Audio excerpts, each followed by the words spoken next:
Hola a todos, en este video de la serie Takahachii Yuichi, en la cual veremos vista de la ciudad de Yamagata de 1881, vamos a hablar de este cuadro de óleo sobre tela de 65 por 93 centímetros, que actualmente está en el Museo de Arte de Yamagata, la ciudad que se muestra en ese cuadro, y nuevamente hablaremos nuestro análisis en tres niveles.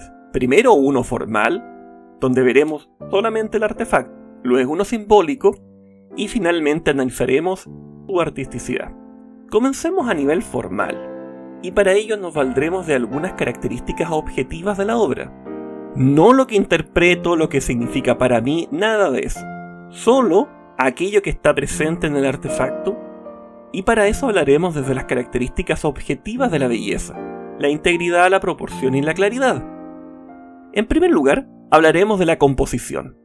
Y para ello usaremos esta división en cuadrantes. Si aprecian bien, podríamos decir que el cuadrante superior izquierdo está en equilibrio con el cuadrante inferior derecho. Pero, ¿logran apreciar que el centro de la composición da la impresión que no está del todo bien? El eje de la dirección visual que está dado por la calle, si bien dirige al fondo, la composición introduce una estabilidad perceptiva. Si yo quisiera hacer uso a mi acervo cultural de pinturas desde el Renacimiento en adelante, veo que el centro del cuadro tiende al menos a estar con el eje principal. A veces hay tensiones como en cuadros del barroco, pero aquí hay algo. Bueno, ahora veamos algo que nos pueda ayudar. Hay un punto de fuga, está corrido a la izquierda, y con un horizonte muy alto. ¿Será que Takahashi era un mal pintor?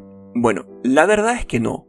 Era parte de la formación artística japonesa. La asimetría, puesta de forma deliberada, como masas visuales armónicas, pero no balanceadas, es algo propio del arte Edo, y se relaciona con el sentido que hay del movimiento o flujo en la imagen.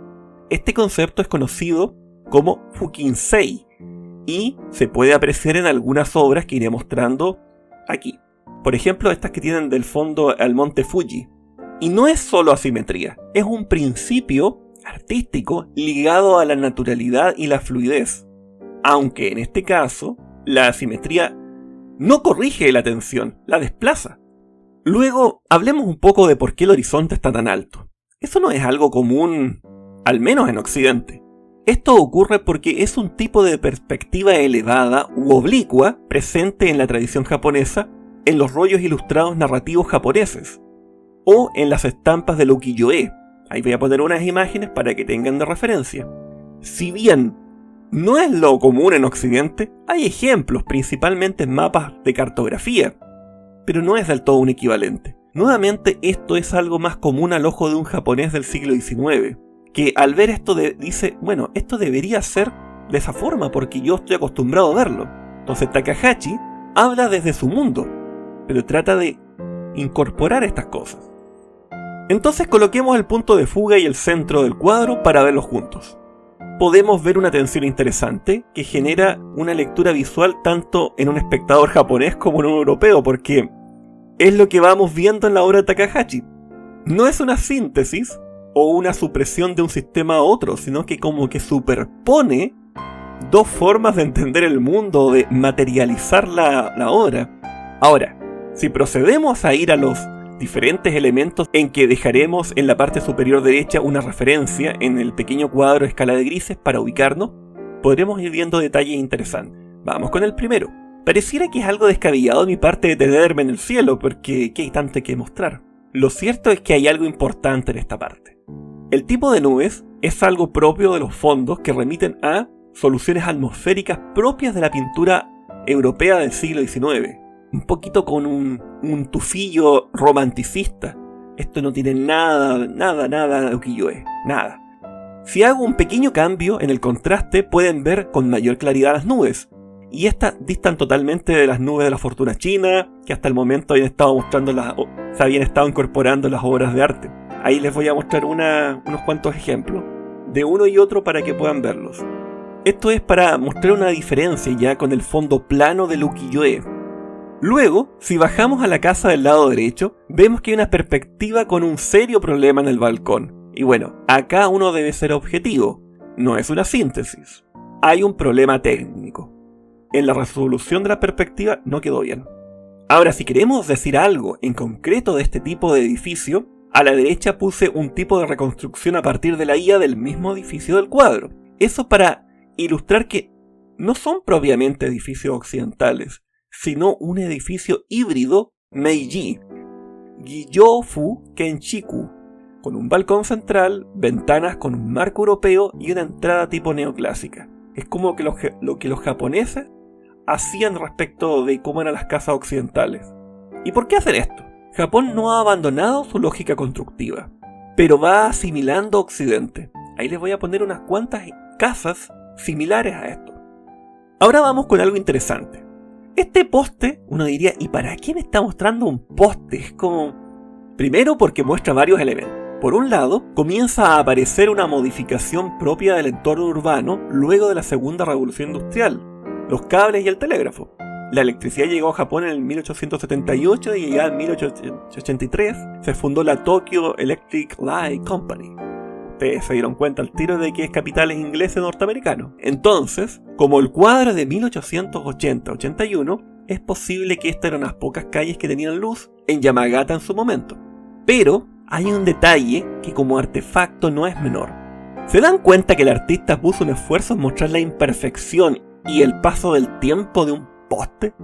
Esto es porque este desgaste y austeridad es un elemento propio de las cosas que habían estado en la tradición japonesa. Posteriormente se le dio el nombre, pero se conceptualizó como wabi-sabi, y es algo que quienes hemos nacido con animes, mangas, ovas, siempre de repente vemos que hay cosas como viejas, madera humedecida, metales oxidados. Eso hay un cierto valor en cuanto al paso del tiempo a través del material. Y por eso es que se presenta tanto. Ahí les voy a mostrar unas cuantas escenas de animes famosos para que ustedes vean que esto no es algo que no hayamos visto antes. Solamente que acá el artista lo que hizo fue poner parte de eso. Luego, si nos enfocamos en las personas que caminan por la calle, podemos ver algo interesante. Primero, es un lugar, un área enormemente vacía. Si alguien vio el video de Ma Yuan, que les pongo al tiro unas pestañitas ahí para que lo hagan clic, ya sospecharán que un espacio vacío tiene un significado, por la herencia budista, que atañe a un vacío como parte de un elemento compositivo. No es que esté sin cosas. El espacio relativo entre las cosas es un elemento compositivo, y por ello tenemos una calle y apenas hay gente caminando. Ahora un detalle. Es un concepto espacial japonés, influido por tradiciones como el budismo, pero no está limitado a ellos. El vacío compite con la perspectiva y no se integra del todo, ¿ya? Ojo con eso. En los cuadros chinos, sí, el vacío tenía que estar ahí presente. Aquí tiene que estar, pero no integrado. Si nos enfocamos en las figuras, estas quedan subordinados al orden urbano. No son lo principal, sino la calle. Además, si vemos a las personas en detalle, podemos ver que llevan trajes japoneses tradicionales. Es decir, a este nivel, vemos un periodo de coexistencia de normas sociales tradicionales a pesar de que las instituciones se están occidentalizando. Si quieren verlo de una forma, piensen en Samurai X o Rurouni Kenshin, que era justamente de este periodo. Ahora, la idea de refinamiento urbano es algo muy propio de cualquier civilización. Lo refinado es la ciudad, y esto lo van a encontrar en otras culturas, es algo antropológico prácticamente. En esta parte vemos algo curioso, porque acá podemos ver un elemento de objetos de la era Edo que todavía están presentes como un ancla en medio de esos edificios tipo occidental. Este ideal de lo imperfecto y austero está de forma demasiado clara. Para nosotros que hemos visto mucho de estas fachadas en mangas y anime, estas corresponden a los machiya. No sé si se dice así, pero se escribe así. Que son viviendas urbanas del periodo Edo, donde comercio y vida doméstica se integran en una misma estructura. El uso de las celosías de madera, kochi, no solo responde a una función práctica, como estructuras tipo rectángulos de maderita que están verticales, sino que establecen un ritmo visual.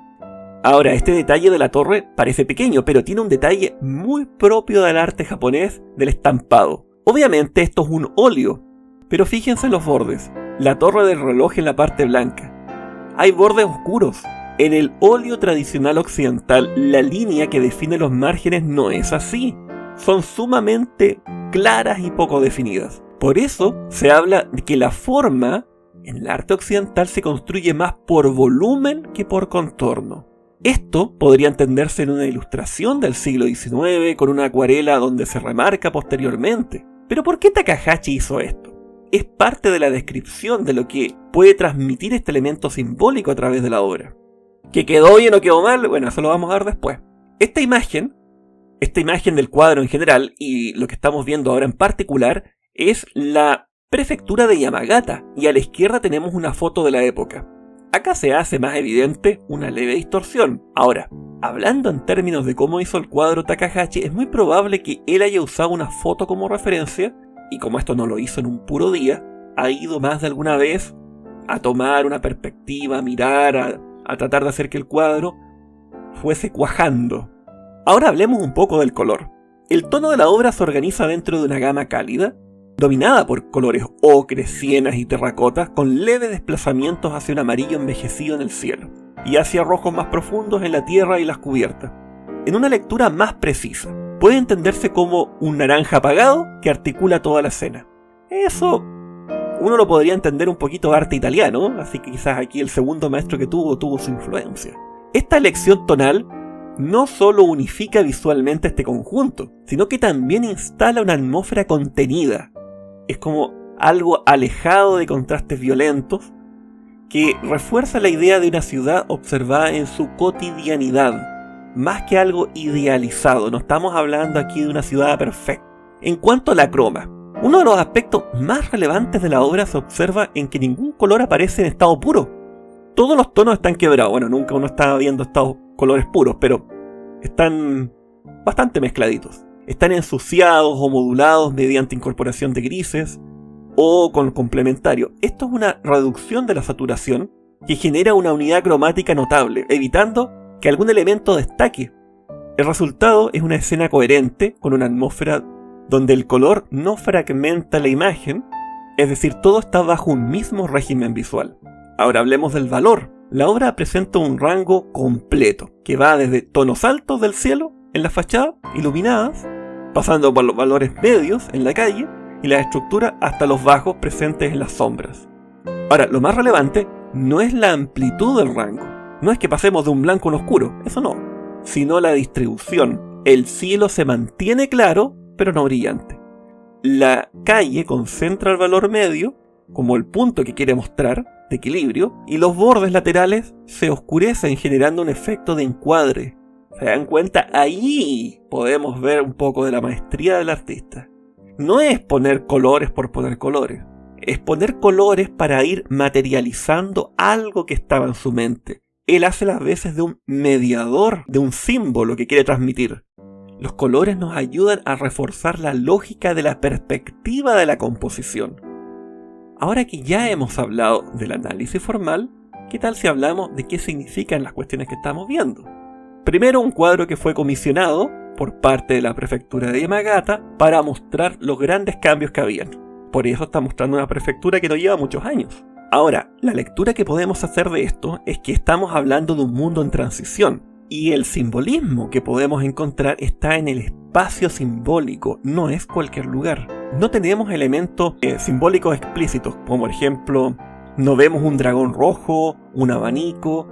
Tenemos un simbolismo en torno al espacio, las calles, el vacío. Sin embargo, eso lo vimos, algo mencionamos en la parte formal, pero nos falta entender ahora un nivel de interpretación de qué quiere decir, a quién le habla. Vamos a ver. Acá pueden ver un mapa de 1877 con una superposición de lo que encontramos en Google Maps actualmente. Y podemos identificar en la flecha amarilla la calle. Para contarles cómo hice esto, busqué un plano de la época y a partir de los márgenes del castillo lo superpuse. Esto porque es la única estructura que se mantiene sin cambios, y esto me sirvió de referencia. Si vemos el mapa actual, podemos ver que existe actualmente esta calle de Yamagata, sí. Está en el eje del castillo del Parque Kaio y la calle Kendori. En tiempos de la época se conoció como el barrio Sanomaru, o tercer recinto del castillo. Parecen los planos como una calle de la escuela Kazumo-cho.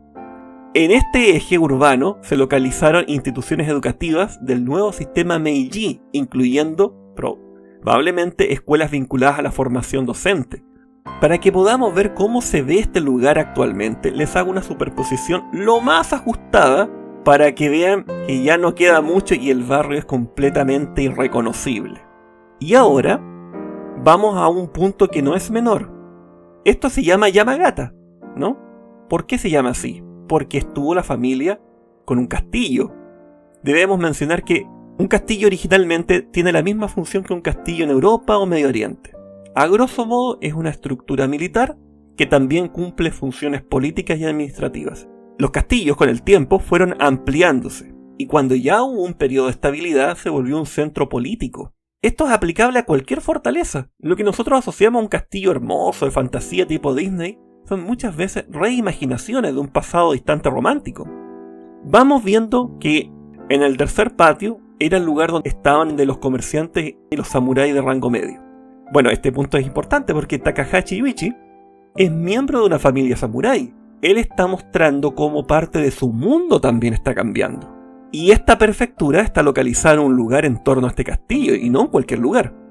El segundo círculo concéntrico es donde estaban los más cercanos al señor feudal o el daimyo. Actualmente, esta entrada aún se mantiene, pero el sentido de la prefectura en esa zona es justamente usar un lugar con un significado para la población local, y llevarlo a un cuadro puede interpretarse como un intento de una continuidad simbólica. Es decir, aquí se está utilizando un espacio que tiene una tradición detrás. Y finalmente, el último espacio, es un foso con sus muros, es para separar al señor feudal, como tal, y su familia. Actualmente solo queda un pedacito de una esquina, y según investigué no se ha logrado reconstruir, no porque no quieran, sino porque no hay registros visuales de cómo era el castillo. Además, su función como parque es bien utilizada en Yamagata. Bueno, ya que mencionamos este castillo como modelo de los castillos japoneses, ahora hablemos un poco del castillo como tal. En primer lugar, fue una fortaleza militar.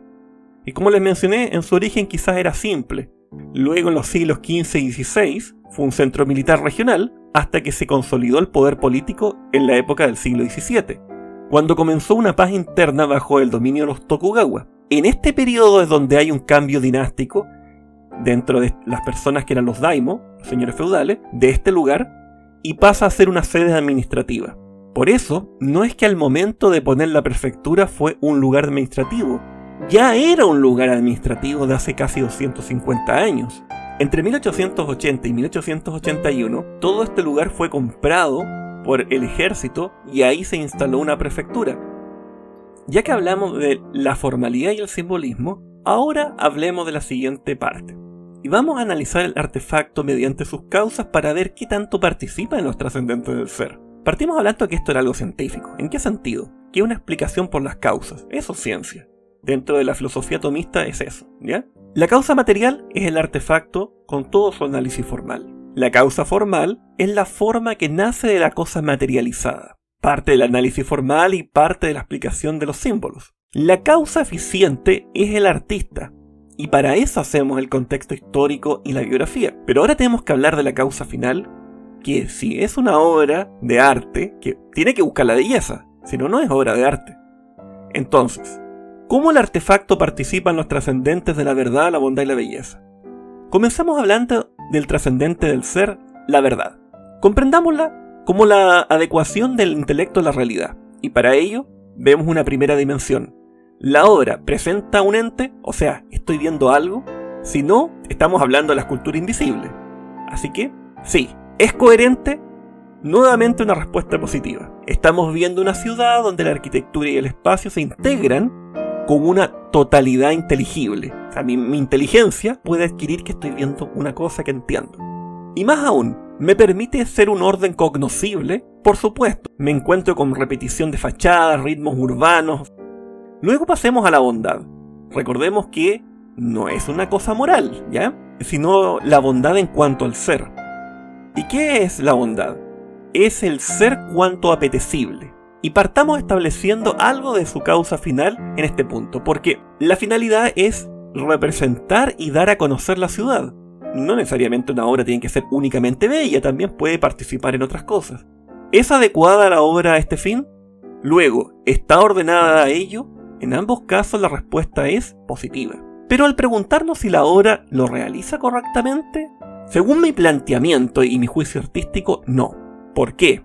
Yo veo una yuxtaposición formal, no veo que se materializó de una forma que me lleva al siguiente trascendente, a algo apetecible. Hablemos de la belleza. La belleza es algo que aprendido genera placer. No es gusto, no es emoción, no es ¡ay qué bonito que se expresó el Takahashi! No. Vemos que hay características clásicas de la belleza. La obra es íntegra, está completa, pero en cuanto a la proporción, no alcanza una proporción plena y coherente en su composición. Y finalmente en la claridad, es una obra clara, pero su claridad formal no es completamente armónica.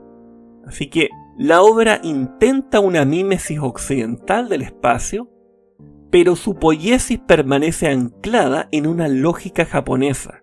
Y esto genera una tensión, porque la representación no construye algo, es como que luchan. Por ello, la pintura de Takahashi Yuichi no constituye una síntesis entre Oriente y Occidente. Esto es un juicio. Bueno, ese fue mi video y no sé qué te ha parecido. Si estás de acuerdo o no, escríbelo. Porque si es así, yo también lo voy a leer. Nuevamente, te recuerdo que si te gusta el video, dale like y desbloquearemos otros cuadros. Y finalmente, debo mencionar que este canal no tiene ninguna monetización. No gano nada con él, pero si te gustó y están tus posibilidades, te invito a hacer una pequeña donación a mi parroquia porque necesitamos comprar algunos materiales para catequesis. Los datos están en la descripción y sin nada más que decir, me despido.